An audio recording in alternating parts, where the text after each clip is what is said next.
د پرتمین هیواد پتمن ولسه شه مبارک مو دا خوشاله اختر. د پرتمین هیواد پتمن ولسه شه مبارک مو دا خوشاله اختر. درته تبریک دی وي د امن فضا دا ډک له فیض د استقلال اختر. شي د تلپاتې دغه غبرګه خوښي خدای دې کړي 1400 کاله اختر. د لوی او بخونکي خدای په سپېڅلې نامه سلامونه، نیکې هیلې، احترامات، مینه او پیرزوینه مو ومنئ. نیکمرغه کوچنی اختر مو مبارک. خدای دې وکړي چې د صحت او عافیت جامې به مو په تن وي او خوشحالي به مو په برخه وي. هیوادوالو، تاسو د العصر نشراتي او فرهنګي انجمن له ټولنیزو ادرسونو څخه د کوچني اختر په مناسبت جوړ شوی اختریز بانډار ګورئ. له موږ سره په دغه ځانګړي پروګرام کې د هیواد د شعر او ترنم وتلې او پیژندل شوې څیرې، پیاوړي شاعران او ترانه ویونکي میلمانه دي. له دوی سره به د زړه خواله کوو، شعرونه به ترې اورو او ترنمونه به راته کوي.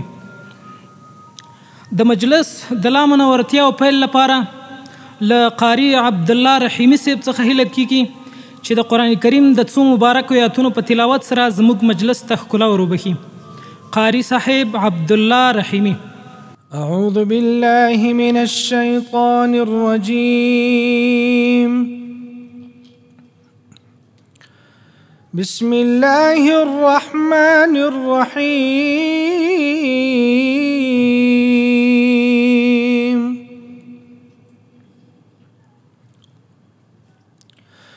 إن للمتقين مفازا حدائق وأعنابا وكواعب أترابا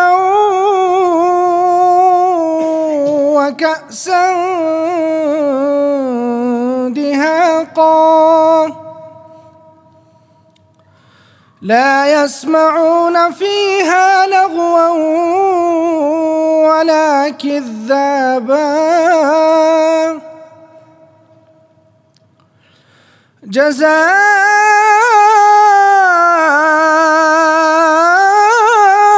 جزاء من ربك عطاء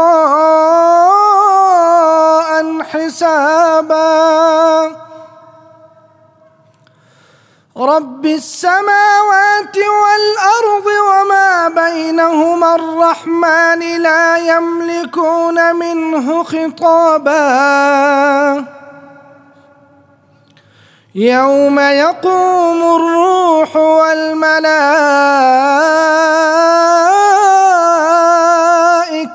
صفا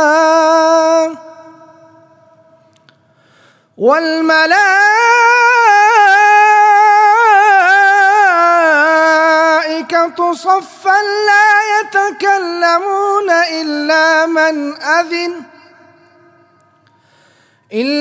من أذن له الرحمن وقال صوابا. ذلك اليوم الحق فمن شاء اتخذ إلى ربه مآبا. إنا أنذرناكم عذابا قريبا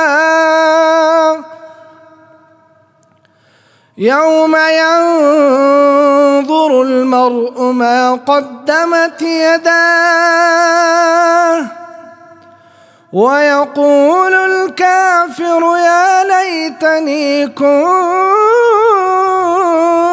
ترابا.